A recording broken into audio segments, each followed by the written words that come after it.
ಎಲ್ಲರಿಗೂ ನಮಸ್ಕಾರ.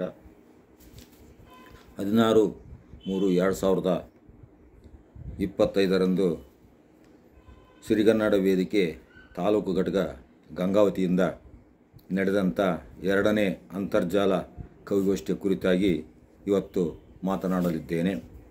ಈ ಒಂದು ಸಿರಿಗನ್ನಡ ವೇದಿಕೆಯ ಅಧ್ಯಕ್ಷರಾಗಿರ್ತಕ್ಕಂಥ ಎಸ್ ಬಸವರಾಜ್ ಹೇರೂರವರು ಮತ್ತು ಈ ಒಂದು ಸಿರಿಗನ್ನಡ ವೇದಿಕೆಯ ಗೌರವಾಧ್ಯಕ್ಷರಾಗಿರ್ತಕ್ಕಂಥ ಮಹೇಶ್ ಬಳ್ಳಾರಿ ಮತ್ತು ಕಾರ್ಯದರ್ಶಿಗಳಾಗಿರ್ತಕ್ಕಂಥ ಶ್ರೀಮತಿ ಶಕುಂತಲಾ ನಾಯಕ, ಮಹಾದೇವ ಮೋಟಿ, ನಿಕಟಪೂರ್ವ ಅಧ್ಯಕ್ಷರಾಗಿರ್ತಕ್ಕಂಥ ಶರಣಪ್ಪ ತಳ್ಳಿ ಮತ್ತು ಮಹಿಳಾ ಪ್ರತಿನಿಧಿಗಳಾಗಿರ್ತಕ್ಕಂಥ ವಿಜಯಲಕ್ಷ್ಮಿ ಕಲಾಲ, ಮಾಲಾ ಶ್ರೀಧರ್ ಮತ್ತು ಇಲ್ಲಿ ಇರ್ತಕ್ಕಂಥ ಎಲ್ಲ ಸದಸ್ಯರು, ಸಿ.ಯಂಕಪ್ಪ ವಕೀಲರು, ನಾಗರಾಜ್ ಅಂಗಡಿ, ಕನಕಪ್ಪ ನಾಯಕ, ಷಣ್ಮುಖ ಸ್ವಾಮಿ ಕಡ್ಡಿಪುಡಿ ಮತ್ತು ಕಾರ್ಯಕಾರಿ ಮಂಡಳಿಯ ಸದಸ್ಯರಾಗಿರ್ತಕ್ಕಂಥ ಶಂಕರಗೌಡ, ಭೀಮನಗೌಡ, ವಿರುಪಣ್ಣ ಢಾಣಾಪುರ, ಯಲ್ಲಪ್ಪ ಕಲಾಲ್, ಎಸ್ ಅಂಧಾನಪ್ಪ, ಎಚ್ ಚಂದ್ರಪ್ಪ, ಬಸನಗೌಡ, ಮಾಲಿ ಪಾಟೀಲ್, ಕೆ ರಾಮಲಿಂಗ, ಎಚ್ ರೋಹಿಣಿ ಮತ್ತು ಇವರೆಲ್ಲರಿಗೂ ವಂದನೆಯನ್ನು ತಿಳಿಸುತ್ತಾ ಮತ್ತು ಈ ಕಾರ್ಯಕ್ರಮದ ಬಗ್ಗೆ ಪ್ರಾಸ್ತಾವಿಕವಾಗಿ ಭಾಷಣ ಮಾಡಿರ್ತಕ್ಕಂಥ ಕೊಪ್ಪಳ ತಾಲೂಕಿನ ಅಧ್ಯಕ್ಷರಾಗಿರ್ತಕ್ಕಂಥ ರೇಣುಕಾ ರಾಜ್ ಅವರಿಗೂ ವಂದಿಸಿ ಈ ಒಂದು ಕವಿಗೋಷ್ಠಿಯ ಅಧ್ಯಕ್ಷತೆಯನ್ನು ನಾನು ಮಾತನಾಡಲಿದ್ದೇನೆ. ಕೊರೋನಾ ಬಂದ ಸಂದರ್ಭದಲ್ಲಿ ಒಬ್ಬರನ್ನೊಬ್ಬರನ್ನು ಭೇಟಿಯಾಗುವಂಥ ಒಂದು ಸಂದರ್ಭದಲ್ಲಿ ಈ ಒಂದು ಆನ್ಲೈನ್ ಕವಿಗೋಷ್ಠಿಗಳು ಬಹಳಷ್ಟು ಪ್ರಚಾರವನ್ನು ಪಡಿತು. ಭಾಳಷ್ಟು ಮಂದಿ ಆ ಸಂದರ್ಭದಲ್ಲಿ ಈ ಅಂತರ್ಜಾಲ ಕವಿಗೋಷ್ಠಿಯನ್ನು ಮಾಡಿ ಈ ಮೊಬೈಲ್ ಮುಖಾಂತರ ಆ ಒಂದು ಕಾರ್ಯವನ್ನು, ಸಂಸ್ಕೃತಿಯನ್ನು ಬೆಳೆಸ್ತಕ್ಕಂಥ ಕೆಲಸವನ್ನು ಅಂದಿನ ದಿನ ಪ್ರಾರಂಭವಾಯಿತು. ಅಂದು ಪ್ರಾರಂಭವಾದಂಥ ಈ ಒಂದು ಕವಿಗೋಷ್ಠಿ ವಾಟ್ಸಪ್ನಲ್ಲಿ ಎಲ್ಲರೂ ತಮ್ಮ ಕವಿತೆಗಳನ್ನು ಬರೀತಾರೆ. ಇದರಿಂದ ಏನಾಗುತ್ತೆ ಅಂದರೆ ಸಮಯ ಮತ್ತು ನಮ್ಮ ಹಣ ಸಹಿತ ಉಳಿತಾಯವಾಗ್ತದೆ. ಒಬ್ಬರನ್ನೊಬ್ಬರನ್ನು ಭೇಟಿಯಾಗದೆ ನಾವು ಮೊಬೈಲ್ನಲ್ಲಿ, ಆನ್ಲೈನ್ನಲ್ಲಿ ಅಥವಾ ಜೂಮ್ ಕಾರ್ಯಕ್ರಮಗಳನ್ನು ಮಾಡೋದರಿಂದ ನಮ್ಮೆಲ್ಲ ಒಂದು ಸಂಸ್ಕೃತಿ ಹೆಚ್ಚಾಗಿ ಬೆಳೀತದೆ ಮತ್ತು ಎಲ್ಲರ ಜನಮಾನಸವನ್ನು ತಲುಪಕ್ಕೆ ಸಾಧ್ಯವಾಗ್ತದೆ. ಈ ಕಾವ್ಯ ಏನಿದೆಯಲ್ಲ, ಇದು ಕವಿತೆ ಅಷ್ಟು ಎಲ್ಲರಿಗೂ ಸುಲಭವಾಗಿ ಒಲಿಯುವುದಿಲ್ಲ. ಅದಕ್ಕೆ ಸತತ ನಿರಂತರ ಬೇಕು ಮತ್ತು ನಮ್ಮ ಒಳಗಿನಿಂದ ಬರಿಬೇಕಂತಕ್ಕಂಥ ತುಡಿತ, ಅಧ್ಯಯನ, ಅನುಭವ ಬಹಳಷ್ಟು ಮುಖ್ಯವಾಗಿ ಬೇಕು. ಅಧ್ಯಯನ ಮಾಡೋದ್ರಿಂದ ನಾವು ಯಾವ ರೀತಿ ಕವಿತೆಗಳನ್ನು ಬರಿಬೋದು, ಯಾವ ರೀತಿ ನಾವು ನಮ್ಮನ್ನು ಹೊಸ ಪ್ರಯೋಗಗಳನ್ನು ಮಾಡ್ಬೋದು ಅನ್ನುವಂಥ ವಿಚಾರ ನಮಗೆ ಹೊಳಿತದೆ. ಮುಖ್ಯವಾಗಿ ಹೆಚ್ಚಾಗಿ ಅಧ್ಯಯನ ಭಾಳ ಇತ್ತೀಚಿನ ಕವಿಗಳು, ಸಾಕಷ್ಟು ಮಂದಿ ಕವಿಗಳು ಬರಿತಾ ಇದ್ದಾರೆ. ಆದರೆ ಅಧ್ಯಯನದ ಕೊರತೆಯಿಂದಾಗಿ ದಿಢೀರ್ನಾಗಿ ಕವಿತೆಗಳನ್ನು ಬರೀತಾರೆ. ಒಂದು ಸಲ ಕವಿತೆ ಬರೆದ ಮೇಲೆ ಅದನ್ನು 1-2-3 ತಿಂಗಳು ಬಿಟ್ಟು ಮತ್ತೆ ನಾವು ಓದಿದಾಗ ಆ ಕವಿತೆ ತಿದ್ದಬೇಕು ಅಥವಾ ಚೆನ್ನಾಗಿರಬೇಕು ಅನ್ನುವಂಥ ಭಾವನೆ ಬರ್ತದೆ. ನಾವೇನು ಮಾಡ್ತೀವಿ, ದಿಢೀರ್ನೆ ವಾಟ್ಸಪ್ಗೆ ಹಾಕಿಬಿಡ್ತೀವಿ. ಇದರಿಂದ ಆ ಕವಿತೆಯ ಒಂದು ಗುಣಮಟ್ಟ ಅಷ್ಟು ಚೆನ್ನಾಗಿ ಬರೋದಿಲ್ಲ. ಕವಿತೆಯನ್ನು ಅದಕ್ಕೆ ಮಾಗಬೇಕು. ಕವಿತೆ ಮಾಗಿದಾಗ ಮಾತ್ರ ಕವಿ ಬಾಗಬೇಕು. ಹಾಗಾದಾಗ ಮಾತ್ರ ಕವಿತೆ ಬರಲಿಕ್ಕೆ ಸಾಧ್ಯ ಆಗುತ್ತೆ. ಕವಿತೆ ಬರೀಬೇಕಾದ್ರೆ ಮನುಷ್ಯನು 40 ವರ್ಷದವರೆಗೆ ಓದಬೇಕಂತೆ. ರೈಟ್ ಆಫ್ಟರ್ 40 ಅಂತ 40ರ ನಂತರ ಕವಿತೆಗಳನ್ನು ಬರೆದ್ರೆ ಅವಾಗ ಜೀವನದ ಅನುಭವ ಗಟ್ಟಿಯಾಗಿರ್ತದೆ. ಆ ಸಂದರ್ಭದಲ್ಲಿ ನಾವು ಕವಿತೆಯನ್ನು ಬರಲಿಕ್ಕೆ ಸಾಧ್ಯವಾಗ್ತದೆ. ಆದ ಕಾರಣ ಕವಿತೆ ನೆವರ್ ಡೆಡ್ ಅಂತ ಹೇಳ್ತಾರೆ. ಕವಿದೇಹ ಬಿಟ್ಟಾನು ಕವಿತೆ ಎಳೆದಿತ್ತು ಅಂತೇಳಿ ನಮ್ಮ ಕಾವ್ಯಾನಂದರು ಹೇಳ್ತಾರೆ. ಹಾಗೆ ಕವಿತೆಗೆ ಸಾವಿಲ್ಲ. ಪೊಯಟ್ರಿ ಈಸ್ ನೆವರ್ ಡೆಡ್ ಅಂತ ಹೇಳ್ತಾರೆ. ಕವಿತೆಗೆ ಸಾವಿಲ್ಲ. ಆದರೆ ಕವಿ ಸತ್ತಾನು, ಕವಿದೇಹ ಬಿಟ್ಟಾನು ಕವಿತೆ ಉಳಿದಿತ್ತು. ಕವಿತೆ ಇವತ್ತು ಪಂಪ, ರನ್ನ, ದೊಡ್ಡ ಕುಮಾರವ್ಯಾಸ ಕವಿಗಳು ಉಳಿದಿರೋದು ಆ ಕವಿತೆ ಅದರಲ್ಲಿರ್ತಕ್ಕಂಥ ಸತ್ವ ಇರೋದರಿಂದ ಆ ಕವಿತೆ ಉಳಿತದೆ. ನಾವು ಸತ್ವಯುತವಾಗಿ ಕವಿತೆ ಬರೀಬೇಕಾದ್ರೆ ನಾವು ಹೆಚ್ಚಾಗಿ ಆ ಒಂದು ಕಾವ್ಯಶಾಸ್ತ್ರವನ್ನಾಗಲಿ ಮತ್ತು ಛಂದಸ್ಶಾಸ್ತ್ರವನ್ನಾಗಲಿ ಮತ್ತು ಈ ಜಗತ್ತಿನಲ್ಲಿರ್ತಕ್ಕಂಥ ಎಲ್ಲ ಗ್ರಂಥಗಳನ್ನು ನಾವು ಓದಿ ವಿಷಯವನ್ನು ತಿಳ್ಕೋಬೇಕು. ಕವಿತೆ ಬರೆಯೋದು ಅಷ್ಟು ಸುಲಭವಲ್ಲ. ನಾವು ಜಗತ್ತನ್ನು ತೆರೆದ ಕಣ್ಣುಗಳಿಂದ ನೋಡಬೇಕು ಮತ್ತು ನಮ್ಮ ಅಂತರಂಗದೊಳಗಿರ್ತಕ್ಕಂಥದ್ದನ್ನು ಕೂಡ ನಾವು ನೋಡಬೇಕು. ಸಮಾಜ ಹೇಗಿದೆ, ಸಮಾಜದಲ್ಲಿ ಏನು ನಾವು ತಿದ್ದುಗಳ ಜನರನ್ನು ಯಾವ ರೀತಿ ಸುಧಾರಣೆ ಮಾಡ್ಬೋದು, ಅಲ್ಲಿರ್ತಕ್ಕಂಥ ಲೋಪದೋಷಗಳನ್ನು ಯಾವ ರೀತಿ ಕವಿತೆಯ ಮುಖಾಂತರ ನಾವು ವ್ಯಕ್ತಪಡಿಸಬೇಕು ಅನ್ನುವಂಥದ್ದು ನಾವು ಸಮಾಜವನ್ನು ನೋಡಬೇಕು. ಅಂದರೆ ಮನುಷ್ಯನಿಗೆ ಈ ಕವಿಯಾದವನಿಗೆ 3 ಮುಖ್ಯವಾಗಿ ಬೇಕು. ಒಂದು ಶಾಸ್ತ್ರಾಧ್ಯಯನ ಬೇಕು ಮತ್ತು ಸಮಾಜವನ್ನು ನೋಡುವಂಥ ದೃಷ್ಟಿ ಬೇಕು ಮತ್ತು ಆ ಕಾವ್ಯಶಾಸ್ತ್ರವನ್ನು ನಾವು ಓದಿರಬೇಕು. ಕವಿತೆಗಳಲ್ಲಿ ಮೂರು ಥರ ಕವಿತೆ ಇರ್ತವೆ. ಸಮಾಜಮುಖಿಯಾಗಿರ್ತಕ್ಕಂಥ ಕವಿತೆಗಳು, ಸಮಾಜದಲ್ಲಿ ನಡ್ತಕ್ಕಂಥ ಕೆಲವೊಂದು ದುಷ್ಟ ಆಚರಣೆಗಳು, ಮೂಢನಂಬಿಕೆಗಳು ಅಥವಾ ಜಗತ್ತಿನಲ್ಲಿ ಆಗ್ತಕ್ಕಂಥ ಅತ್ಯಾಚಾರ, ಇಂಥದ್ರ ಬಗ್ಗೆ, ಶೋಷಣೆ, ಇದರ ಬಗ್ಗೆ ಬರೀತಕ್ಕಂಥ ಕವಿತೆಗಳು ಮೊದಲು ಸಮಾಜಮುಖಿಯಾಗಿರ್ತಕ್ಕಂಥ ಕವಿತೆ ಇರ್ತವೆ. ಮತ್ತು ಸೌಂದರ್ಯ ಅಂದರೆ ನಿಸರ್ಗಮುಖಿ, ಅಂದರೆ ಜಗತ್ತಿನಲ್ಲಿರ್ತಕ್ಕಂಥ ಈ ಜಗತ್ತೆಲ್ಲವೂ ಸುಂದರವಾಗಿ, ಸತ್ಯಂ ಶಿವಂ ಸುಂದರಂ ಅಂತ ಏನು ಹೇಳ್ತಾರಲ್ಲ ಹಾಗೆ ಈಗ ಒಂದು ಜಗತ್ತು ಭಾಳ ಸುಂದರವಾಗಿದೆ, ಲೈಫ್ ಈಸ್ ಬ್ಯೂಟಿಫುಲ್ ಅಂತ ಹೇಳ್ತಾರೆ. ಜೀವನ ಕೂಡ ಸುಂದರವಾಗಿ ಮಾಡ್ಕೋಬೇಕಾದ್ರೆ ಕವಿತೆಗಳನ್ನು ಬರೆದರಲ್ಲಿ ಸಂತೋಷವನ್ನು ಪಡಬೇಕು. ನಾವಿಲ್ಲಿ ಸಂತೋಷ ಪಡಲಿಕ್ಕೆ ಬಂದಿದ್ದೇವೆ. ಆದರೆ ಏನಾಗಿದೆ ಅಂದರೆ ಜಗತ್ತಿನಲ್ಲಿರ್ತಕ್ಕಂಥ ಇವನ್ನೆಲ್ಲ ಕಂಡು ನಾವು ಬಹಳಷ್ಟು ಕೊರಗಿ ಜೀವನದಲ್ಲಿ ಕಷ್ಟವನ್ನು ಅನುಭವಿಸ್ತೀವಿ. ಆ ಒಂದು ಕಷ್ಟಕ್ಕೆ ಮುಲಾಮಾಗಿ ಈ ಕವಿತೆಗಳನ್ನು ನಾವು ಓದ್ತಾ ಇದ್ದರೆ ಅಥವಾ ಕೇಳ್ತಾ ಇದ್ದರೆ ನಮ್ಮಲ್ಲಿ ಒಂಥರ ಏನೋ ಒಂದು ಸಮಾಧಾನ ಉಂಟಾಗ್ತದೆ. ಹಾಗೆ ನಿಸರ್ಗಮುಖಿಯಾಗಿರ್ತಕ್ಕಂಥ ಕವಿತೆ ಅಲ್ಲದೆ ಅಂತರ್ಮುಖಿಯಾಗಿರ್ತಕ್ಕಂಥ ಕವಿತೆಗಳನ್ನು ನಾವು ಹೆಚ್ಚಾಗಿ ಬರೀಬೇಕು. ಮೊದಲು ಮನುಷ್ಯ ನಾವು ಸುಧಾರಣೆ ಆದರೆ ಜಗತ್ತನ್ನು ಸುಧಾರಣೆ ಮಾಡಲಿಕ್ಕೆ ಸಾಧ್ಯ ಆಗುತ್ತೆ. ನಾವು ಮೊದಲು ಸುಧಾರಿಸಬೇಕಂದ್ರೆ ಅಂತರ್ಮುಖಿ, ನಮ್ಮಲ್ಲಿ ಆಗ್ತಕ್ಕಂಥ ನೋವುಗಳು ಮತ್ತು ಅಲ್ಲಿ ಆಗ್ತಕ್ಕಂಥ ತೊಂದರೆಗಳು, ಏನೇನು ನಮ್ಮದು ಒಳಗೆ ತುಮಲುಗಳಿರ್ತವೆ ಅವನ್ನೆಲ್ಲ ಕಳೆದುಕೊಂಡು ಮನುಷ್ಯ ಶಾಂತವಾಗಿ ಬದುಕಬೇಕಾದ್ರೆ ನಾವು ಕವಿತೆಯನ್ನು ನಮ್ಮ ಅಂತರ್ಮುಖವಾಗಿ ನಮ್ಮಲ್ಲಿರ್ತಕ್ಕಂಥದ್ದನ್ನು ಹೊರಗೆ ಹಾಕಬೇಕು. ಅಂದರೆ ಕವಿತೆ ಒಳಗಿಂದ ಬರ್ತದೆ. ನಾವು ಬೇರೆ ಶಬ್ದಗಳನ್ನು ಜೋಡಿಸೋದು ಕವಿತೆ ಅಲ್ಲ, ಅಕ್ಷರನ್ನು ಜೋಡಿಸೋದು ಕವಿತೆ ಅಲ್ಲ. ಒಳಗಿನ ಅನುಭವದ ಮೂಸೆಯಲ್ಲಿ ಪಕ್ವವಾಗಿ ಬಂಗಾರ ಯಾವ ರೀತಿ ಸುಟ್ಟು ಹೊರಗೆ ಬರ್ತದೋ ಆ ರೀತಿಯಾಗಿ ಕವಿತೆ ಬಂಗಾರದ ಬೆಳಕಾಗಿ ನಮಗೆ ಬರ್ತದೆ. ಅಂಥ ಕವಿತೆ ಜನಮಾನಸವನ್ನು ಗೆಲ್ತದೆ ಮತ್ತು ಎಲ್ಲರಿಗೂ ಅದು ಇಷ್ಟವಾಗ್ತದೆ. ಆದರೆ ಕವಿತೆಯಲ್ಲಿ ನಾವು ಛಂದಸ್ಸನ್ನು ಬಳಸ್ಕೊಳ್ಳೋದು ಭಾಳ ಒಳ್ಳೆಯದು. ಯಾಕಂದರೆ ಕವಿತೆ ಇವತ್ತೇನಾಗಿದೆ ಅಂದರೆ ಏನು ಬರ್ತದೆ ನಂಗೆ ದಿಢೀರ್ನ ಗೀಚಿಬಿಡೋದು. ಅದರಿಂದ ಅದಕ್ಕೆ ಲಯ ಗತ್ತು ಯಾವುದು ಇರೋದ್ರೆ ಆ ಕವಿತೆಗಳು ಉಳಿಯೋದು ಇಲ್ಲ, ಇಷ್ಟು ಕೇಳಿ ಬಿಟ್ಟುಬಿಡೋದು ಅಷ್ಟೇ. ಹಾಗೆ ಆ ತಾತ್ಪೂರ್ತಿಕವಾಗಿರ್ತಕ್ಕಂಥ ಕವನಗಳು ಬರೆಯೋದಕ್ಕಿಂತ ಎಲ್ಲ ಕಾಲಕ್ಕೂ ತ್ರಿಕಾಲ ಸತ್ಯವಾಗಿರ್ತಕ್ಕಂಥ ಕವಿತೆಗಳನ್ನು ನಾವು ಬರೆಯೋದು ಭಾಳ ಮುಖ್ಯವಾಗಿರ್ತಕ್ಕಂಥದ್ದು. ನಾವು ಕವಿತೆಗಳನ್ನು ಬರೀಬೇಕಾದ್ರೆ ಛಂದಸ್ಶಾಸ್ತ್ರವನ್ನು ಅಧ್ಯಯನ ಮಾಡಬೇಕು. ಅದಕ್ಕೊಂದು ಲಯ ಗತ್ತು, ಯಾಕಂದರೆ ನಮ್ಮ ಹೃದಯ ಡಬ್ ಡಮ್ ಢಮ್ ಡಮ್ ಅಂತ ಹೆಂಗೆ ಬಡಿತದೋ ಹಾಗೆ ಒಂದು ಕವಿತೆಗೆ ಒಂದು ತಾಳ ಇರ್ತದೆ. ಆ ತಾಳದ ರೀತಿಯಾಗಿ ಛಂದಸ್ಸನ್ನು ನಾವು ಅಳವಡಿಸಿಕೊಂಡು ಬರೆದ್ರೆ ಅದು ಕೇಳುಗರಿಗೂ ಹೃದಯಕ್ಕೆ ಮುಟ್ಟುತ್ತದೆ ಮತ್ತು ಸಂತೋಷವನ್ನು ಕೊಡ್ತದೆ. ಅಂಥ ಇವತ್ತು ಕವಿತೆಗಳನ್ನು ಬರೆಯೋರ ಮಟ್ಟ ಕಡಿಮೆಯಾಗಿದೆ. ಅಂಥವರು ಸ್ವಲ್ಪ ಛಂದಸ್ಸನ್ನು ಕಲ್ತ್ಕೊಂಡು ಮಾಡಿದರೆ ಒಳ್ಳೆಯದು ಅಂತ ನನ್ನ ಒಂದು ಸಲಹೆ. ಕೆಲವೊಬ್ಬರು ಮತ್ತು ಛಂದಸ್ಸು ಬೇಕಾಗಿಲ್ಲ, ವ್ಯಾಕರಣವೂ ಬೇಕಾಗಿಲ್ಲ ಅಂತ ಹೇಳ್ತಾರೆ. ಅದನ್ನೇ ನಮ್ಮ ಕುವೆಂಪುರು ಹೇಳ್ತಾರೆ, ವ್ಯಾಕರಣ ಏಕೆಂ ಎಂ ಕಲಿತು ಮರೆಯಲಿಕ್ಕೆ ಕವಿಗೆ ಕಿವಿ ಪ್ರಮಾಣಂ ಅಂತ ಹೇಳ್ತಾರೆ. ಆದ್ರೂ ಕವಿಗಳು ಛಂದಸ್ಸನ್ನು ಕಲಿತುಕೊಂಡು ಬರಲಿದ್ರಿಲ್ಲ, ಅದ್ರ ಬಗ್ಗೆ ತಿಳ್ಕೊಂಡು ತಾವು ಯಾವ್ಯಾವ ರೀತಿಯಿಂದ ವ್ಯಕ್ತಪಡಲಿಕ್ಕೆ ಉಪಯೋಗ ಆಗ್ತದೆ. ಅಂಥ ಒಂದು ಕವಿತೆಗಳನ್ನು ತಾವು ಬರಿತೀರಿ. ಮತ್ತು ಮುಂದೆ ಇಂಥ ಒಂದು ಯಾವ ರೀತಿ ಛಂದಸ್ಸನ್ನು ನಾವು ಕಲಿಬೇಕು, ಆ ಗುರು ಲಘು ಯಾವನ್ನೂ ಕಲಿತಾ ಇಲ್ಲ ನಾವು. ಸುಮ್ಮನೆ ದಿಢೀರ್ನಾಗಿ ಇನ್ನೊಬ್ಬರು ನೋಡಿದ್ರೆ ಕವಿತೆ ಬರೆದು ಗೀಚಿಬಿಟ್ರೆ ಉಳಿಯೋದಿಲ್ಲ. ಈ ನವ್ಯಕಾವ್ಯ ಏನು ಬಂತು, ನವ್ಯಕಾವ್ಯ ಬಂದ ಮೇಲೆ ಅದು ಜನರನ್ನು ಮುಟ್ತಾ ಇಲ್ಲ. ಸಾಮಾನ್ಯ ಶಬ್ದಗಳಿರ್ತವೆ, ಆದರೆ ಒಳಗೆ ಅದರ ಅರ್ಥ ಆಗೋದಿಲ್ಲ. ಆದರೆ ಕವಿತೆ ಬರೀ ಹೇಳಿಕೆಗಳಾಗಬಾರ್ದು ಅಥವಾ ಪ್ರೇಹೇಳಿಕೆ ಒಗಟಿನಂತೆ ಇರಬಾರ್ದು. ಅದು ಏನಂದರೆ ಅರ್ಧಂಬರ್ಧ ನಮಗೆ ತಿಳಿಯುವಂಥ ಒಂದು ಅರ್ಥದಲ್ಲಿ ಇರಬೇಕು. ಯಾಕಂದರೆ ಅದಕ್ಕೊಬ್ಬರು ಕವಿಗಳು ಹೇಳ್ತಾರೆ, ಕವಿತೆ ಯಾವ ರೀತಿ ಇರಬೇಕಂದ್ರೆ ಬಟ್ಟ ಬಯಲಾಗಿ ಕೂಡ ಇರಬಾರ್ದು ಮತ್ತು ಗೂಢವಾಗಿ ಕೂಡ ಇರಬಾರ್ದು, ಸ್ವಲ್ಪ ಗೂಢವಾಗಿರಬೇಕು, ಸ್ವಲ್ಪ ಬಯಲಾಗಿರಬೇಕು ಅನ್ನುವ ರೀತಿಯಲ್ಲಿ ಒಂದು ಉದಾಹರಣೆಯನ್ನು ಹೇಳ್ತಾರೆ. ಇಂದಿನ ಕಾಲಕ್ಕೆ ಒಡ್ರು ಕೂಸವನ್ನು ಧರಿಸ್ತಿದ್ದಿಲ್ಲ. ಆ ರೀತಿ ಓಪನ್ ಆಗಿದ್ದರೆ ಅದು ಆ ರೀತಿ ಕವಿತೆ ಇರಬಾರ್ದು ಅಂತ ಹೇಳ್ತಾರೆ. ಒಡ್ರ ಕವಿತೆ ಅಂತ ಇರಬಾರ್ದು, ಅದು ಹೇಳಿಕೆಯಾಗಿರಬಾರ್ದು, ಓಪನ್ ಆಗಿರಬಾರ್ದು ಅಂತ ಹೇಳ್ತಾರೆ. ಮತ್ತು ಇವು ಕೆಲವೊಬ್ಬರು ಈ ರಾಜಸ್ಥಾನಿ ಮಂದಿ ಮೈ ತುಂಬೆಲ್ಲ ಬಟ್ಟೆ ಹಾಕ್ಕೊಂಡಿರ್ತಾರೆ, ಏನೇನು ಕಾಣೋದಿಲ್ಲ. ಅದು ಆ ರೀತಿ ಗುಪ್ತವಾಗಿ ಕೂಡ ಇರಬಾರ್ದು. ಸ್ವಲ್ಪ ಈಗ ಸಿನಿಮಾದ ನಟಿಯರು ಯಾವ ರೀತಿ ಸ್ವಲ್ಪ ಗುಪ್ತವಾಗಿರ್ತದೆ, ಸ್ವಲ್ಪ ವ್ಯಕ್ತವಾಗಿರ್ತದೆ, ಹಾಗೆ ಕವಿತೆ ಇದ್ದರೆ ಜನರಿಗೆ ಜನಮನಕ್ಕೆ ಮುಟ್ತತೆ ಅನ್ನುವಂಥ ನನ್ನೊಂದೆರಡು ಮಾತುಗಳನ್ನು ಹೇಳ್ತಾ, ಕವಿತೆಯನ್ನು ಬರೆದಿರ್ತಕ್ಕಂಥ ಸುಮಾರು 17 ಮಂದಿ ಕವಿಗಳು ಮೊನ್ನೆ ಈ ಕವಿತೆಗಳನ್ನು ಬರೆದಿದ್ದಾರೆ. ಅದರಲ್ಲಿ ಕವಿಗಳು ಭಾಳಷ್ಟು ಮಂದಿ, ಕೆಲವೊಬ್ಬರು ಶೃಂಗಾರ ರಸ ಇದೆ, ಕೆಲವೊಬ್ಬರು ವಿಷಾದ ಇದೆ, ಕೆಲವೊಬ್ಬರು ತಾಯಿಯ ಬಗ್ಗೆ ಪ್ರೇರಣೆಯನ್ನು ಬರೆದಿದ್ದಾರೆ, ಕೆಲವೊಬ್ಬರು ಕವಿ ಬಗ್ಗೆ ಬರೆದಿದ್ದಾರೆ. ಹೀಗೆ 17 ಮಂದಿ ಕವಿಗೆ ತಮ್ಮ ತಮ್ಮ ವಿಚಾರವನ್ನು ಇಟ್ಕೊಂಡು, ಕವಿಗೆ ಇಂಥದೇ ವಿಷಯ ಅಂತಿರೋದಿಲ್ಲ, ಯಾವುದೇ ವಿಷಯ ಇರ್ಬೋದು, ಅವನು ಕವಿತೆಗಳನ್ನು ಬರಿಬೋದು. ಇಂಥೇ ವಿಷಯ ಅಂತಲೇ ಇಲ್ಲ, ಅವನು ನೋಡ್ತಕ್ಕಂಥ ದೃಷ್ಟಿಕೋನ, ಆ ದೃಷ್ಟಿಕೋನದ ಮೇಲೆ ಆ ಕವಿತೆ. ನಾನು ಬರೀ ಒಂದು ಕರ್ಚಿಪ್ಪಿನ ಮೇಲೆ ಒಂದು ಕವಿತೆಯನ್ನು ಬರೆದೇನೆ. ಯಾವ ರೀತಿ ಬರಿಬೋದು ಅನ್ನೋದು ನಾನು ಲಾಸ್ಟಿಗೆ ಹೇಳ್ತೇನೆ. ಕರ್ಚಿಪ್ಪು ಸಾಮಾನ್ಯವಾಗಿರ್ತಕ್ಕಂಥದ್ದು ಎಲ್ಲರಿಗೂ, ಅದ್ರ ಬಗ್ಗೆ ಕೂಡ ಒಂದು ಕವಿತೆಯನ್ನು ಬರೆದು ತೋರಿಸ್ಬೋದು, ಕವಿ ಆದವನು ಏನೆಲ್ಲ ಮಾಡ್ಬೋದು ಅನ್ನುವಂಥ ಮಾತನ್ನು ಹೇಳ್ತಾ, ಇವತ್ತು ಸುಮಾರು 17 ಮಂದಿ ಕವಿತೆಗಳನ್ನು ರಚನೆ ಮಾಡಿದ್ದಾರೆ. ಅದರ ಒಬ್ಬೊಬ್ಬರ ಬಗ್ಗೆ ಸ್ವಲ್ಪನ ಯಾಕೆ ಹೇಳ್ತಾ ಹೋಗ್ತೇನೆ. ಅದ್ಭುತವಾಗಿರ್ತಕ್ಕಂಥ ಕವಿತೆಗಳನ್ನು ಬರೆದಿದ್ದಾರೆ. ಆದರೂ ಕೆಲವೊಬ್ಬರು ನೀರಸವಾಗಿದ್ದಾವೆ. ಕೆಲವೊಂದು ಕವಿತೆಗಳಲ್ಲಿ ಕೆಲವು ಪ್ರಿಂಟ್ ಇದು ಟೈಪ್ ಮಿಸ್ಟೇಕು, ದೀರ್ಘ ಇಳಿ ಅಕ್ಷರಗಳು ಕೆಲವೊಬ್ಬರು ಹೋಗಿದ್ದಾವೆ. ಆದರೂ ಕೂಡ ಆ ಕವಿತೆಗಳನ್ನು ನಾನು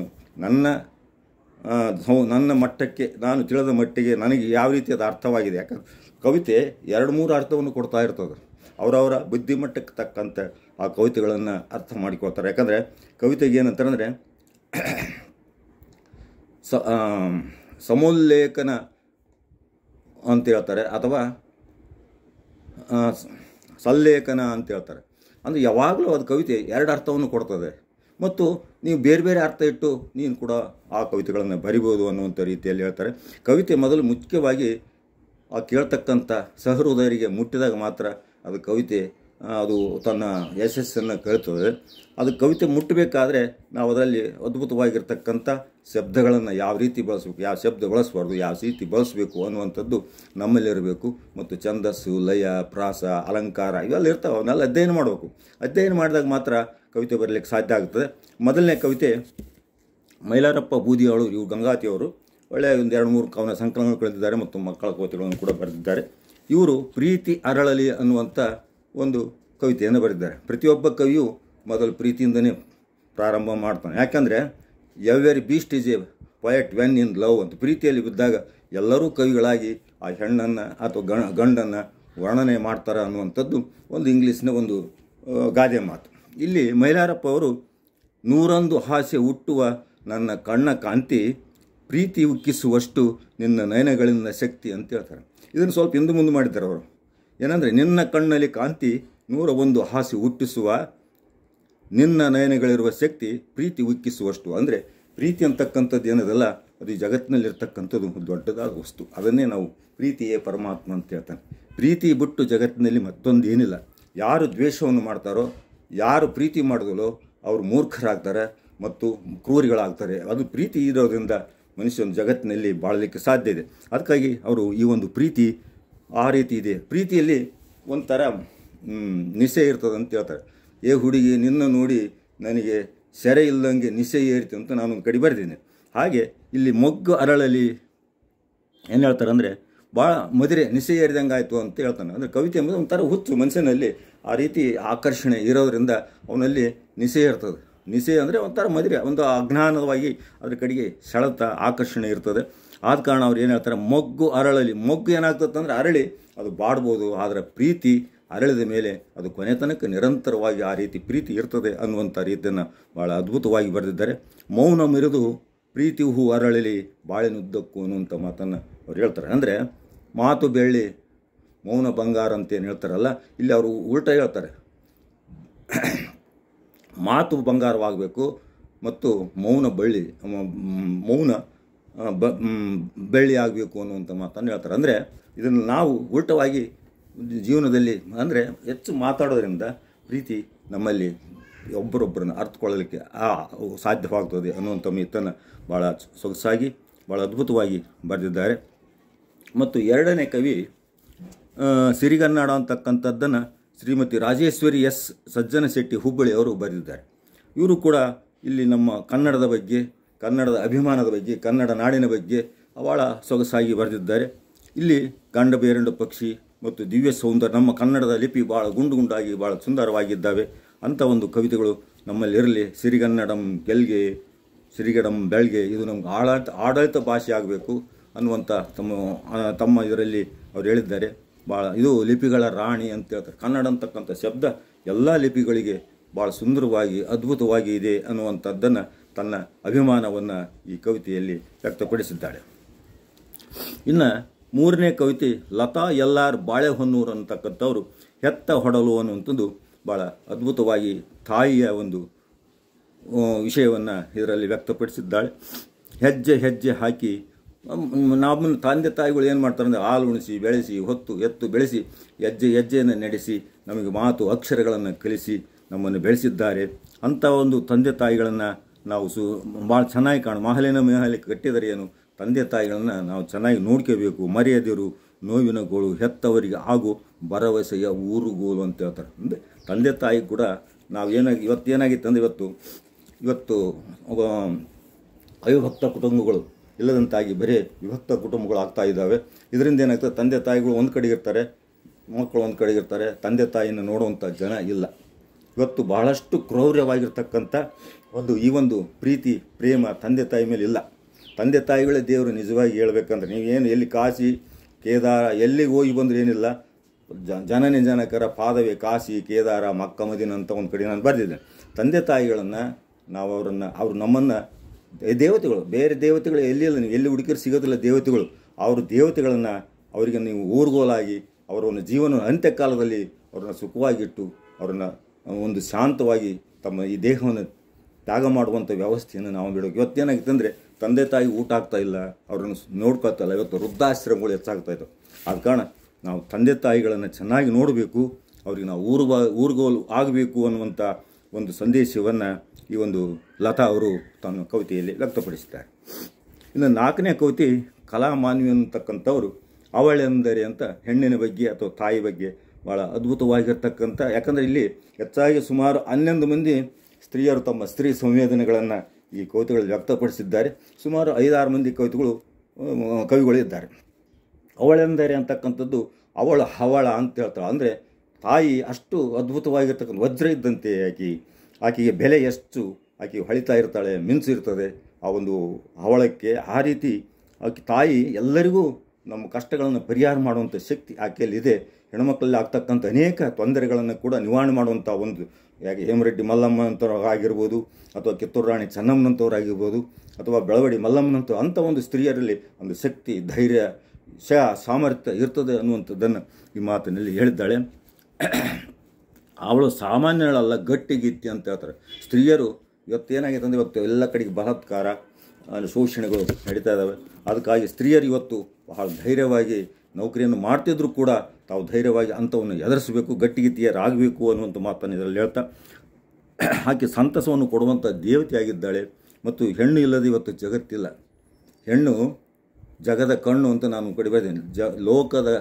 ಹೆಣ್ಣು ಲೋಕದ ಕಣ್ಣು, ಹೆಣ್ಣು ನಾಕದ ಹಣ್ಣು, ಹೆಣ್ಣು ಬೆಳಗುವ ದೀಪ ಅನ್ನುವಂಥ ಒಂದು ಮಾತನ್ನು ಹೇಳಿದ್ದೇನೆ. ಹಾಗೆ ಪ್ರತಿ ಹೆಣ್ಣು ಕೂಡ ತಾಯಿ ಆಗಲಿಕ್ಕೆ ಸಾಧ್ಯ. ಬೇರೆಯವ್ರ ಗಂಡಸರು ತಾಯಿ ಆಗೋಕ್ಕೆ ಆಗೋದಿಲ್ಲ. ಆದರೆ ಹೆಣ್ಣಾದವಳು ಪ್ರತಿಯೊಬ್ಬರೂ ತಾಯಿಯ ಗುಣಗಳು, ತಾಯಿಯಲ್ಲಿರ್ತಕ್ಕಂಥ ಔದಾರ್ಯ, ಮಮತೆ, ಪ್ರೀತಿ ಯಾರಲ್ಲಿ ಇರೋದಿಲ್ಲ. ಆಕೆ ಜಗನ್ಮಾತೆ ಅನ್ನುವಂಥ ಮಾತನ್ನು ಕೂಡ ಸಹನಾಮೂರ್ತಿ ಅಂತ ಕೂಡ ಹೇಳಿದ್ದಾಳೆ. ಅಂದರೆ ಕ್ಷಮೆಯ ಧರಿತ್ರಿ ಅಂತ ಏನು ಹೇಳ್ತಾರೆ, 6 ಗುಣಗಳು ಹೆಣ್ಮಕ್ಳು ಇರ್ತವೆ. ಆ ಮಾತನ್ನು ಈ ಒಂದು ಕವಿತೆಯಲ್ಲಿ ಆಕೆ ವ್ಯಕ್ತಪಡಿಸಿದ್ದಾಳೆ. ಅವಳೆಂದರೆ ಪ್ರತಿ ಹೆಣ್ಣು ತಾಯಿ ಹೃದಯದವಳು, ಅವಳೆಂದರೆ ಸೃಷ್ಟಿಯ ಅದ್ಭುತ. ಇವತ್ತು ಜಗತ್ತಿನಲ್ಲಿ ಏನಾದರೂ ಅದ್ಭುತ ಇತ್ತಂದರೆ ಅದು ತಾಯಿ ಅನ್ನುವಂಥ ಒಂದು ತಾಯಿಯ ಬಗ್ಗೆ ಬಹಳ ಮಮತೆಯಿಂದ, ಬಹಳ ಪ್ರೀತಿಯಿಂದ ಆ ಕವಿತೆಯನ್ನು ವ್ಯಕ್ತಪಡಿಸಿದ್ದಾಳೆ. ಇನ್ನೊಬ್ಬರು 5ನೇ ಕವಿತೆ ಪುನೀತ್ ರಾಜ್ಕುಮಾರನ ಬಗ್ಗೆ ಬರೆದಂಥವರು ಭವ್ಯ ಸುಧಾಕರ್ ಜಗಮನೆ ಅಂತಕ್ಕಂಥವ್ರು. ಪುನೀತ ಈಗ ಸತ್ತು ಸುಮಾರು ಎಷ್ಟೋ ವರ್ಷ ಆಯಿತು, ಒಂದು 3-4 ವರ್ಷ ಆಗಿರ್ಬೇಕು. ಆದರೆ ಆತನ ಬಗ್ಗೆ ತಮ್ಮ ಕನ್ನಡದ ಹೆಮ್ಮೆಯ ಕುವರ ಅನ್ನುವಂಥ ಮಾತನ್ನು ಹೇಳ್ತಾ, ಅಚ್ಚುಮೆಚ್ಚಿನ ಅಪ್ಪು ಎಂದಿಗೂ ಎಲ್ಲರಿಗೂ ಒಪ್ಪು. ಆತ ಮಾಡಿದಂಥ ಕಾರ್ಯ ಆತ ಯಾರಿಗೂ ಹೇಳಲ್ಲ. ದಾನ ಮಾಡಿದ್ದನ್ನು ಬಲಗೈಗೆ ದಾನ ಮಾಡಿದ್ದನ್ನು ಎಡಗೈಗೆ ಗೊತ್ತಾಗ್ಬಿಡುತ್ತೆ. ಹಾಗೆ ಆತ ತಾನು ದಾನ ಮಾಡಿದ್ದನ್ನು ಕೂಡ ಎಲ್ಲ ಕಡೆಗೂ ಭಾಳಷ್ಟು ಮಂದಿಗೆ ಆತ ಬಹಳ ಜನರಿಗೆ ಸಹಕಾರವನ್ನು, ಧೈರ್ಯವನ್ನು ತುಂಬಿ ಅನೇಕ ಮಂದಿರ ಕಷ್ಟಗಳನ್ನು ನಿವಾರಣೆ ಮಾಡಿದ್ದಾನೆ. ಆತ ಸತ್ತ ಮೇಲೆ ಆತ ಎಂಥ ಅನ್ನುವಂಥ ಗುಣ ಅವಾಗ ಗೊತ್ತಾಯಿತು. ಮಂದಿ ಮಕ್ಕಳ ಒಳಗೆ ಚೆಂದಾಗಿರಬೇಕ, ನಂದಿಯ ಶಿವನ ದಯದಿಂದ ಹೋಗಾಗ ಮಂದಿ ಬಾಯಾಗ ಇರಬೇಕಂತ ಜನಪದ ಸಾಹಿತ್ಯನ ಹೇಳಿದ್ರೆ ಆ ಮಾತನ್ನು ಆತ ನಿಜ ಮಾಡಿ ಹೋಗಿದ್ದಾನೆ. ಅಂಥ ಒಂದು ಪುಣ್ಯಾತ್ಮನ ಒಂದು ನೆನಪನ್ನು ಮಾಡಿಕೊಳ್ತಾ ಆತನ ಆತನಿಗೆ ಅನಂತ ನಮನವನ್ನು ಆ ಒಂದು ಭವ್ಯ ಸುಧಾಕರ್ ಅವರು ತಿಳಿಸಿದ್ದಾರೆ. ಇನ್ನು 6ನೇ ಕವಿತೆ ರತ್ನಮ್ಮ ಅವರು ರೆಡ್ಡಿ ವೀರಣ್ಣ ಶಾಲೆ ನವನಗರದಲ್ಲಿದ್ದಾರೆ. ಅವರು ಕಾವ್ಯನಾಮ ಮಳೆಯ ಗೀತ ಅಂತ ಒಂದು ಹೆಸರನ್ನು ಇಟ್ಕೊಂಡಿದ್ದಾರೆ. ಅವರು ಕೂಡ ತಾಯಿಯ ಬಗ್ಗೆ ಅವ್ವ ಅನ್ನುವಂಥ ಕವಿತೆಗಳನ್ನ ಭಾಳ ಅದ್ಭುತವಾಗಿ ಬರೆದಿದ್ದಾರೆ. ಸಣ್ಣ ಸಣ್ಣ ಸಾಲುಗಳಲ್ಲಿ, ಸಣ್ಣ ಸಣ್ಣ ಶಬ್ದಗಳಲ್ಲಿ ಭಾಳ ಸುಂದರವಾಗಿ ಆ ಒಂದು ತಾಯಿಯ ಚಿತ್ರವನ್ನು, ಆ ಒಂದು ಮೂರ್ತಿಯನ್ನು ಕೆತ್ತಿದ್ದಾರೆ. ಹಾಲು, ಹಣ್ಣು, ಅನ್ನ, ನೀರು, ಕಣ್ಣು, ದೃಷ್ಟಿ ಎಲ್ಲವನ್ನು ಕೊಟ್ಟು ಬೆನ್ನು ಕೊಟ್ಟು ಜನರನ್ನು ತಮ್ಮನ್ನೆಲ್ಲ ಬೆಳೆಸಿ ಭಾರ ಹೊತ್ತಂಥ ತಾಯಿಗೆ, ಎತ್ತು ಹೊತ್ತಂಥ ತಾಯಿಗೆ ಮಕ್ಕಳನ್ನು ಸಲಿದಂಥ ತಾಯಿ ದೇವರಲ್ಲದೆ ಮತ್ತೇನು, ಆಕೆಯೇ ದೇವರು ಅನ್ನುವಂಥ ಮಾತನ್ನು, ಇಂಥ ಎಲ್ಲ ನಮ್ಮನ್ನು ಸಾಕಿ ಸಲಿವಿ ಬೆಳೆಸಿ ದೊಡ್ಡರನ್ನು ಮಾಡಿರತಕ್ಕಂಥ ನಮಗೆ ಬುದ್ಧಿ ಜ್ಞಾನ ಎಲ್ಲವನ್ನು ಸಂಸ್ಕೃತಿಯನ್ನು ಎಲ್ಲವನ್ನು ಕಲಿಸಿರ್ತಕ್ಕಂಥ ತಾಯಿ ದೇವರಲ್ಲದೆ ಮತ್ತಿನ್ನೇನು ಅಂತ ಒಂದು ಪ್ರಶ್ನೆಯನ್ನು ಹಾಕ್ತಾಳೆ. ಅಂದರೆ ನಿಜವಾಗಿ ತಾಯಿನೇ ದೇವರು ಅಂತ ಗಾದೆ ಮಾತು ಕೂಡ ಇದೆ. ಅಂದರೆ ಇನ್ನು 7ನೇ ಕವಿತೆ ದೇವರ ಕಂಡೆ. ಶಾಮೀದ್ ಲಾಟಿ ಅಂತಕ್ಕಂಥ ಗಂಗಾವತಿಯ ಕವಿಯವರು. ಇವರು ಭಾಳ ಅದ್ಭುತವಾಗಿ ಆಧ್ಯಾತ್ಮದ ಕವಿಗಳು. ಆಧ್ಯಾತ್ಮವನ್ನು ಇಟ್ಟುಕೊಂಡು ದೇವರನ್ನು ಕಂಡೆ ಅನ್ನುವಂಥ ಅದ್ಭುತವಾದಂಥ ಒಂದು ಕವಿತೆಯನ್ನು ಬರೆದಿದ್ದಾರೆ. ದೇವರು ಸಾಕಾರನೋದು, ನಿರಾಕಾರನೋದು, ಮೂರ್ತಿ ರೂಪದಲ್ಲಿ ಇದ್ದಾನೆ, ಆತ್ಮಜ್ಯೋತಿಯಾಗಿದ್ದಾನೆ ಅನ್ನುವಂಥ ಮಾತನ್ನು ಹೇಳ್ತಾ, ಆತ ಸೌರ ಗ್ರಹದಲ್ಲಿ ಇದ್ದಾನೆ ಮತ್ತು ಎಲ್ಲ ಗ್ರಹಗಳಲ್ಲಿ ಸರ್ವಾಂತರ್ಯಾಮಿಯಾಗಿದ್ದಾನೆ ಪರಮಾತ್ಮ. ಸರ್ವರ ಗುಣದೇವ ಅಂತ ಒಂದು ಅವ್ರು ಹೇಳ್ತಾರೆ. ಸರ್ವರೂಪ, ಎಲ್ಲರಲ್ಲಿ, ಈ ಮನುಷ್ಯರಲ್ಲಿ ಪ್ರೀತಿ, ಎಲ್ಲ ಜೀವಿಗಳಲ್ಲಿ ಕೂಡ ಆ ಪರಮಾತ್ಮನ ವಾಸವಾಗಿದ್ದಾನೆ. ಎಲ್ಲ ಋತುಗಳಲ್ಲಿಯೂ ಮಾತನಾಡುವ ಮತ್ತು ನಡೆದಾಡುವ ದೇವರು ಕಂಡೆ, ದೇವರು ನನ್ನನ್ನು ಕಂಡೆ, ಆ ದೇವರೊಳಗೆ ನನ್ನನ್ನು ಕಂಡೆ ಅಂತ ಒಂದು ಮಾತನ್ನು ಹೇಳ್ತಾರೆ. ಆದರೆ ನಾವು ದೇವರು ಇಲ್ಲಿ ಒಂದು ಅದ್ವೈತ ತತ್ವವನ್ನು ಭಾಳ ಅದ್ಭುತವಾಗಿ ಅವರುಗಳಿಗೆ ಹೇಳ್ತಾರೆ. ಅಂದರೆ ನಾನೊಂದು ಬರೆದೇನೆ, ಕಲ್ಲಿನಲ್ಲಿ, ಮಣ್ಣಿನಲ್ಲಿ, ಲೋಹದಲ್ಲಿ, ಕಾಷ್ಟದಲ್ಲಿ ಮಾಡಿರುವ ಮೂರ್ತಿಗಳ ದೇವರೇನು, ಕಣ್ಣು, ಕಿವಿ, ಕೈ, ಕಾಲು, ಬಾಯಿ, ಬುದ್ಧಿಗಳಿರುವ ಮಾನವನೇ ಮಹಾದೇವ ಎನ್ನುವಂಥ ಮಾತನ್ನು ಈ ಕವಿತೆಯಲ್ಲಿ ನಮ್ಮ ಶಾಮೀದ್ ಲಾಟಿ ಅವರು ಭಾಳ ಅದ್ಭುತವಾಗಿರ್ತಕ್ಕಂಥ ಕವಿತೆಯನ್ನು ತನ್ನ ದೇವರೊಳಗೆ ನನ್ನನ್ನು ನಾನು ಕಂಡೆ. ಅಂದರೆ ನಾವು ದೇವರ ಪ್ರತಿರೂಪ. ಅದನ್ನು ನಮ್ಮಲ್ಲಿ ಒಳ್ಳೆ ಗುಣಗಳು, ದೇವರಂದ್ರೆ ಏನಂದರೆ ಎಲ್ಲರನ್ನೂ ರಕ್ಷಣೆ ಮಾಡ್ತಕ್ಕಂಥ ಮತ್ತು ಎಲ್ಲರನ್ನೂ ಪ್ರೀತಿ ತೋರಿಸ್ತಕ್ಕಂಥ, ಎಲ್ಲರ ಬಗ್ಗೆ ಕಾಳಜಿ ಮಾಡ್ತಕ್ಕಂಥವನ್ನೇ ದೇವರು. ಅದು ತಾಯಿ ಇರ್ಬೋದು, ತಂದೆ ಇರ್ಬೋದು, ಅಥವಾ ಯಾವುದೇ ಒಬ್ಬ ಸಂತನಿರ್ಬೋದು. ಹಾಗೆ ನಾವು ದೇವರಾಗಬೇಕಂದ್ರೆ ಆ ಒಳ್ಳೆಯ ಗುಣಗಳನ್ನು ನಾವು ಅಳವಡಿಸಬೇಕು ಅನ್ನುವಂಥ ಮಾತನ್ನು ಈ ಒಂದು ಕವಿತೆಯಲ್ಲಿ ಅವರು ವ್ಯಕ್ತಪಡಿಸಿದ್ದಾರೆ. ಇನ್ನು 8ನೇದು ಬಯಸದ ಬಂದ ಭಾಗ್ಯ. ರಾಜೇಶ್ವರಿ ಸುರೇಶ್ ಬಾಗೇಪಲ್ಲಿ ಅಂತವರು ಭಾಳ ಅದ್ಭುತವಾಗಿರ್ತಕ್ಕಂಥ ಕವಿತೆಯನ್ನು ಬರೆದಿದ್ದಾರೆ. ಅವರು ಇಲ್ಲೇನಂದರೆ ಬಯಸದೇ ಬಂದ ಭಾಗ್ಯ ಅಂತ ಬರೆದಾರೆ. ಅವರು ಬಯಸದ ಭಾಗ್ಯ ಆಗಬೇಕಾಗಿತ್ತದು. ಯಾಕಂದರೆ ಅವರು ಮನೆಯಲ್ಲಿ ರಂಗೋಲಿ ಹಿಡಿಯುವಂಥ ಸಂದರ್ಭದಲ್ಲಿ ಒಬ್ಬ ಸುಂದರವಾಗಿರ್ತಕ್ಕಂಥ ಯುವಕ ಬಂದು ಈಕಿನ ನೋಡ್ತಾನೆ, ಈಕೆ ನೋಡಿ ನಗ್ತಾನೆ, ಆಕೆ ಈತನ ನೋಡ್ತಾ ಒಳಗೆ ಹೋಗ್ತಾಳೆ. ಇವನೇ ನನ್ನ ಗಂಡ ಆದರೆ ಭಾಳ ಒಳ್ಳೆಯದು, ಇವಳೇ ನನ್ನ ಪ್ರಿಯಕನಾದರೂ ಒಳ್ಳೆಯದು ಅಂತ ಮನಸ್ಸಿನಲ್ಲಿ ಅಂದ್ಕೊಳ್ತಾ, ಅದೇ ರೀತಿಯಾಗಿ ಆಕೆ ಅಂದ್ಕೊಂಡಂಥ ಭರವಸೆಯ ಮುಖಾಂತರ ಅವನು ಇವ್ರ ಮನೆಗೆ ಕನ್ಯೆ ನೋಡಲಿಕ್ಕೆ ಬಂದು ಕೊನೆಗೆ ಮದುವೆಯಾಗಲು ಒಪ್ಪಿ ಒಳ್ಳೆಯ ಸುಂದರವಾಗಿರ್ತಕ್ಕಂಥ ಜೀವನವನ್ನು ನಡೆಸಿರ್ತಾನೆ. ಅವನೇ ನಿಜವಾದಂಥ ಬಯಸದ ಬಂದ ಭಾಗ್ಯ ಅಂತ ಗಂಡನ ಬಗ್ಗೆ ಭಾಳ ಅದ್ಭುತವಾಗಿರ್ತಕ್ಕಂಥ ಕವಿತೆಯನ್ನು ಬರೆಸ. ಕನಸು ನನಸಾಯಿತು ಅಂತ ಹೇಳ್ತಾರೆ. ಒಪ್ಪಿ ಮದುವೆಯಾಯಿತು, ಕನಸು ನನಸಾಯಿತು, ಬಾಳ ಸಂಗಾತಿಯಾಗಿ ಬಾಳ ನಡೆಸಿದೆ, ಬಯಸದ ಬಂದ ಭಾಗ್ಯ ಅಂತ ಅವರು ಬಯಸದೇ ಬಂದ ಭಾಗ್ಯ ಅಂತ ಮಾಡಿದ್ದಾರೆ. ಅದು ಬಯಸದ ಬಂದ ಭಾಗ್ಯ ಆಗಿದ್ದರೆ ಚೆನ್ನಾಗಿತ್ತು ಅಂತ ನನ್ನ ಒಂದು ಅಭಿಪ್ರಾಯ. ಇನ್ನು 9ನೇ ಕವಿ ದೂರ ತೀರದ ಯಾನ. ರತ್ನ ಚಂದ್ರಶೇಖರ್ ಮೈಸೂರು ಅವರು ಭಾಳ ಅದ್ಭುತವಾಗಿರ್ತಕ್ಕಂಥ ದೂರ ತೀರದ ಯಾನ ನಮ್ಮ ಜೀವನದ ಕುರಿತಾಗಿ ಅವರು ಭಾಳ ಸೊಗಸಾಗಿ ಬರೆದಿದ್ದಾರೆ. ಸೂರ್ಯ ಅಸ್ತನಾಗ್ತಾನೆ ಮತ್ತು ಉದಯವಾಗ್ತಾನೆ, ಚಂದ್ರ ಕೂಡ ವೃದ್ಧಿಕ್ಷಯವಾಗ್ತಾನೆ. ಆನಂತರ ಪ್ರಕೃತಿಯಲ್ಲಿರ್ತಕ್ಕಂಥ ಗಿಡ ಮರಗಳು ತಮ್ಮ ಎಲೆಯನ್ನು ಉದುರಿಸ್ತವೆ, ಮತ್ತೆ ಚಿಗಿತವೆ. ಹಾಗೆ ನಮ್ಮ ಜೀವನದಲ್ಲಿ ಕೂಡ ಮತ್ತು ಏರು ಇಳುವು, ಕಷ್ಟ, ದುಃಖ, ಸುಖ, ನಲಿವು ಇವೆಲ್ಲ ಇರ್ತವೆ. ಇವನ್ನೆಲ್ಲ ನಾವು ಸುಗಮವಾಗಿ ನಡೆಸ್ತಾ ಹೋಗಬೇಕು. ಅದಕ್ಕಾಗಿ ಅವನನ್ನು ನಂಬಿ ನಡೆದರೆ ಸುಗಮ ಜೀವನ, ಅವನ ಆಣತಿಯಂತೆ ಸಾಗು, ಇದುವೇ ದೂರ ತೀರದ ಯಾನ. ಇದು ಪ್ರಯಾಣ, ಜೀವನದ ಪ್ರಯಾಣವನ್ನು ಈ ರೀತಿ ಮಾಡಬೇಕಂತೇಳಿ, ಅಂದರೆ ನಾವು ಸಮಸ್ಥಿತಿಯನ್ನು ಹೊಂದ್ಕೊಂಡು ಪ್ರತಿಯೊಂದನ್ನು, ಸುಖ ಇರಲಿ ಕಷ್ಟ ಇರಲಿ ಎಲ್ಲವನ್ನು ನಾವು ಸಹಿಸಿಕೊಂಡು ಜೀವನ ನಡೆಸ. ಸಹನೆಯೂ ಭಾಳ ಮುಖ್ಯವಾಗಿರ್ತಕ್ಕಂಥ. ಇವತ್ತು ಏನಾಗುತ್ತೆ, ಸಹನೆ ಇಲ್ಲದೆ ಅನೇಕ ಮಂದಿ ಈ ಜೀವನ ಕಷ್ಟ ಅಂತೇಳಿ ಕೆಲವೊಬ್ಬರು ವಿಷ ಕೊಡು ಸಾಯೋದು, ಆತ್ಮಹತ್ಯೆ ಮಾಡ್ಕೊಳ್ಳೋದು ಮಾಡ್ತಾರೆ. ಈ ಜೀವಕ್ಕೆ ಬಂದಿವಂದ ಮೇಲೆ ಎಲ್ಲವನ್ನೂ ಸಮವಾಗಿ ಸ್ಥಿತಪ್ರಜ್ಞನಾಗಿ ನಾವು ಬದುಕಿದಾಗ ಮಾತ್ರ ಜೀವನ ಸಾರ್ಥಕವಾಗ್ತದೆ. ಅವನು ನಮ್ಮನ್ನು ಇಲ್ಲಿ ಎದಕ್ಕೆ ಕಳಿಸಿದ್ದಾನೆ, ಏನೋ ಒಂದು ಕಾರ್ಯ ಮಾಡಲಿಕ್ಕೆ ಅವನು ದೇವರು ನಮ್ಮನ್ನು ಇಲ್ಲಿ ಕಳಿಸಿದ್ದಾನೆ. ಆ ಕಾರ್ಯವನ್ನು ನಾವು ಸಮಸ್ಥಿತಿಯಾಗಿದ್ದು ಸಹನೆಯಿಂದ ಇದ್ದು ಈ ಜೀವನವನ್ನು ನಡೆಸಿದರೆ ಅದು ಸದ್ಗತಿಯನ್ನು ಹೊಂದಬಹುದು. ಆತ್ಮಹತ್ಯೆ ಮಾಡ್ಕೊಂಡು ಸದ್ಗತಿ ಮತ್ತೆ ಅವರಿಂದ ತೊಂದರೆ, ಮತ್ತೆ ಅವ್ರ ಹೇಡಿಗಳು ಅಂತ ಈ ಜೀವನಕ್ಕೆ ಬೆನ್ನು ತೋರಿಸಿ ಹೊಡ್ತಕ್ಕಂಥ ಹೇಡಿಗಳು ಆತ್ಮಹತ್ಯೆ ಮಾಡ್ಕೋಬಾರ್ದು ಅನ್ನುವಂಥ ಮಾತನ್ನು ಹೇಳ್ತಾ ಭಾಳ ಅದ್ಭುತವಾಗಿರ್ತಕ್ಕಂಥ ದೂರ ತೀರದ ಯಾನ ಚೆನ್ನಾಗಿ ಬರೆದಿದ್ದಾರೆ. ಮತ್ತು 10ನೇ ಕವಿತೆ ನಲ್ಲೆ ಶ್ರೀಮತಿ ಶಾಂತಾ ಸತ್ಯಂ ಅಂತ. ಅವರು ನಿಜವಾಗಿ ಶಾಂತಂ ಸತ್ಯಂ ಸುಂದರಂ ಅಂತ ನಾವು ಒಂದು ಮಾತಲ್ಲಿ ಸೇರಿಸ್ಬೋದು. ಯಾಕಂದರೆ ಏನಂತಾರೆ ಅಂದರೆ ಸತ್ಯಂ ಶಿವಂ ಸುಂದರಂ ಅಂತಾರಲ್ಲ, ನಾನಿಲ್ಲಿ ಶಾಂತಂ ಸತ್ಯಂ ಸುಂದರಂ ಅಂದರೆ ಶಾಂತವಾಗಿರುವಂಥ ಜೀವನ ಸುಂದರವಾಗಿರಬೇಕು ಅನ್ನುವಂಥ ಆ ಒಂದು ಆಕೆ ಏನು ಮಾಡ್ತಾಳೆ ಅಂದರೆ, ಮೋಡದ ಮರೆಯದ ಚಂದ್ರ ಯಾವ ರೀತಿ ಇಣಿಗಿಣಿಕಿ ನೋಡ್ತಾನೋ ಹಾಗೆ ಒಂದು ಗಂಡು ಅಥವಾ ಪ್ರಿಯಕರ ಆತನನ್ನು ಆಕೆಯನ್ನು ನೋಡ್ತಾ ಇದ್ದಾನೆ. ಆತನ ವಿರಹ ವೇದನೆಯಲ್ಲಿ ಈ ಕವಿತೆಯನ್ನು ಆಕೆ ಬರೆದಿದ್ದಾರೆ. ಇಲ್ಲಿ ವಿರಹ ವೇದನೆ ಬಹಳ ಅದ್ಭುತವಾಗಿ ಬಂದಿದೆ. ಮೋಡದ ಮರೆಯ ಚಂದ್ರ ನಲ್ಲ ಮುಖ ನೋಡಲು ಬಗ್ಗಿ ಬಗ್ಗಿ ಕಾತುರದಿಂದ ನೋಡುವನು, ಮನದಿ ಆಸೆ ಮೂಡಿಸುವನು. ಈ ರೀತಿಯಾಗಿ ಆಸೆ ಮೂಡಿಸ್ತಾನೆ. ನನ್ನಲ್ಲಿ ಬಾ, ನನ್ನ ಜೊತೆಗೆ ಬಾ, ನಿನ್ನ ಮುಖವನ್ನು ತೋರಿಸು, ನಿನ್ನ ಸುಂದರವಾಗಿರ್ತಕ್ಕಂಥ ಮುಖಾರಂಧವನ್ನು ತೋರಿಸು ಅನ್ನುವಂಥ ಮಾತನ್ನು ಹೇಳ. ಇದನ್ನು ನಾವು ಗಂಡನನ್ನು ಅನ್ಬೋದು, ಅಥವಾ ನಮ್ಮ ಅಕ್ಕಮಾದೇವಿ ಹೇಳಿದಂತೆ ಚನ್ನಮಲ್ಲಿಕಾರ್ಜುನನ್ನು ಕೂಡ ಅನ್ಬೋದು. ಅಂದರೆ ಪರಮಾತ್ಮನಿಗಾಗಿ ಒಂದು ಕಾತುರ ಆತುರ ಅವನ ಒಂದು ಹೋಲಿಕೆಯನ್ನು ಮಾಡ್ತಕ್ಕಂಥ, ಯಾವ ರೀತಿ ಹೋಲಿಸ್ಬೇಕು ಅನ್ನುವಂಥ ಮಾತು ಕೂಡ ಈ ಒಂದು ಅಕ್ಕಮಾದೇವಿ ವಚನ ಕೂಡ ನಮಗೆ ನೆನಪಾಗುತ್ತೆ. ಇನ್ನು ಜಡೆಕವನ ಅಂತಕ್ಕಂಥದ್ದು ವರ್ಣನ ನಮನ ಅಂತಕ್ಕಂತೇಳಿ ಸಂಪಿಗೆ ವಾಸು ಬಳ್ಳಾರಿ ಅವರು ಬರೆದಿದ್ದಾರೆ. ಜಡೆಕವನ ಅಂದರೆ ಕೊನೆಯ ಒಂದು ಸಾಲಿನ ಕೊನೆಯ ಶಬ್ದ ಏನಿರ್ತಲ್ಲ ಅದು ಮತ್ತೆ ಎರಡನೇ ಸಾಲಿನ ಮತ್ತೆ ಆ ಶಬ್ದ